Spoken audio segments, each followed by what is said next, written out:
જીવનના તે 1,00,000 વત્તા કલાક હેમંતવાળા સમજવા જેવી વાત છે। સામાન્ય વ્યક્તિ સામાન્ય રીતે જિંદગીના આશરે 40 વર્ષ સુધી કમાય છે।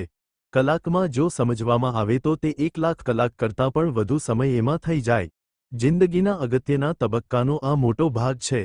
તેનાથી શું પ્રાપ્ત થાય છે અને શું ચૂકી જવાય છે તે સમજવાની જરૂર છે।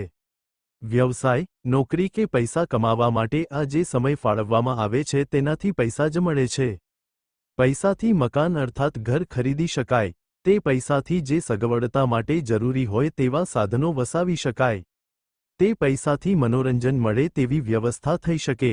1,00,000 કલાક ખર્ચીને જે સંપત્તિ ઊભી થાય તેનાથી પ્રવાસ થઈ શકે, પિકનિક માણી શકાય, મોંઘા ગેજેટ્સના માલિક બની શકાય, કંઈક દાન દક્ષિણા કરીને સન્માન મેળવી શકાય, જે સપના આર્થિક સંપન્નતાથી પૂરા થઈ શકે તેમ હોય તે પૂરા કરી શકાય। એકંદરે એમ કહી શકાય કે ભૌતિક બધી જ સવલતો પૂરી થઈ શકે, ભૌતિક પ્રકારની બધી જ માંગણી સંતોષી શકાય, ચોક્કસ શ્રેણીની ભૌતિક બાબતો પર માલિકી સ્થાપી શકાય। સામે શું ગુમાવવાનું હોય છે તે પણ સમજી લેવું પડે। જીવનનો આટલો મોટો તબક્કો માત્ર પૈસા કમાવા માટે વ્યતીત કર્યો હોય તો સામે કંઈક ચૂકવણી પણ થઈ હશે।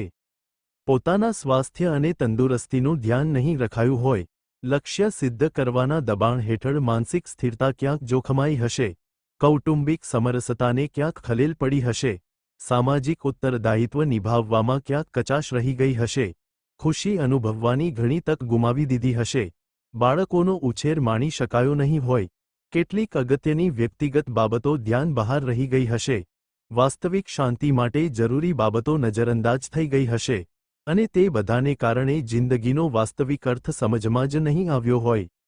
તે 1,00,000 કલાકમાં સફળ થવા માટે ક્યાંક દંભ અને પ્રપંચ કરવા પડ્યા હશે, નૈતિકતાના ધોરણોને બેધ્યાન કરવા પડ્યા હશે, યોગ્ય વ્યક્તિને ક્યારેક અન્યાય કરવો પડ્યો હશે, ક્યારેક કપટનો તો ક્યારેક અસત્યનો સહારો લેવો પડ્યો હશે। આવી પ્રત્યેક બાબતથી જાત માટે થોડો અણગમો પણ ઉદ્ભવ્યો હશે, સફળતા મળી પણ હોય, પૈસા પ્રાપ્ત થયા પણ હોય, તો પણ અંતરાત્મા ક્યારેક ડંખતો રહ્યો હશે। સાથે સાથે તે 1,00,000 કલાકમાં ઘણા સંબંધો વિકસ્યા હશે, નવા મિત્રો બન્યા હશે।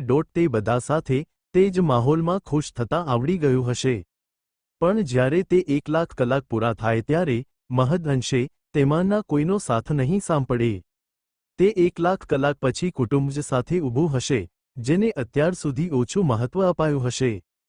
કટોકટીના સમયે કુટુંબ જ સાથે ઊભું રહેશે।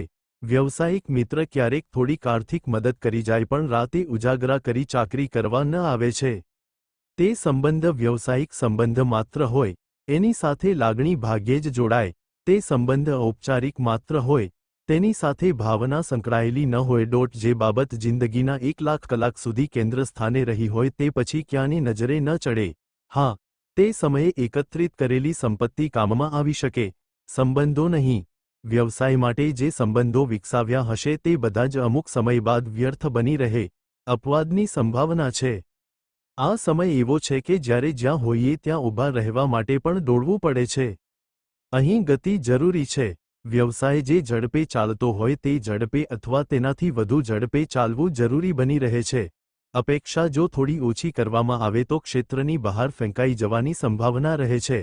એ વાસ્તવિકતા એ છે કે એક નહીં તો બીજી વ્યક્તિ તમારું સ્થાન લેવા તૈયાર જ હોય છે। એ 1,00,000 કલાકમાં તમે થોડા ઢીલા પડો તો તે પરિસ્થિતિમાંથી તમારી પૂરેપૂરી બાદબાકી થઈ જાય। તેથી જ અન્ય બધી જ પરિસ્થિતિના ભોગે તે 1,00,000 કલાક પ્રવર્તમાન ધારાધોરણ પ્રમાણે વ્યતીત કરવા જ પડે। આ એક નિવારી ન શકાય તેવું કડવું સત્ય છે। સંતુલન રાખવું જરૂરી છે, પણ તે મુશ્કેલ જણાય છે।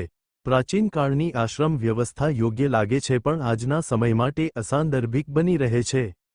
સમયનું યોગ્ય અને તંદુરસ્ત આયોજન શક્ય હોય છે પણ સમાજને, વ્યવસાયિક ક્ષેત્રને તે માન્ય નથી હોતું। વચ્ચેના વિરામની આવશ્યકતાનો સૈદ્ધાંતિક સ્વીકાર થાય છે પરંતુ તેનું અમલીકરણ નથી થતું।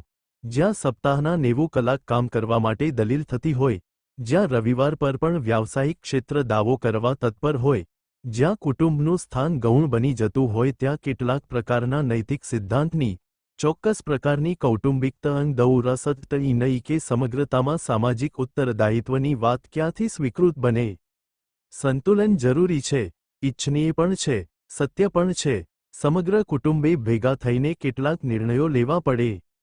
કૌટુંબિક સમરસતાના ભોગે પૈસાને કેટલું મહત્વ આપવું, ક્યાં ક્યાં ઉપકરણો વિના ચલાવી લેવું, આર્થિક બાબતોને આધારિત અપેક્ષાઓ પર કેટલું નિયંત્રણ રાખવું, કૌટુંબિક સૌહાર્દના પરિપ્રેક્ષ્યમાં શેને મહત્વ આપવું અને કેવા પ્રકારની શારીરિક તેમજ માનસિક તંદુરસ્તી માટે જાગૃતતા રાખવી, આ અને આવી બાબતોને જો કુટુંબ વ્યવસ્થિત રીતે નિર્ધારિત કરે તો આ પ્રકારના ઘણા પ્રશ્નોનો ઉકેલ આવી શકે.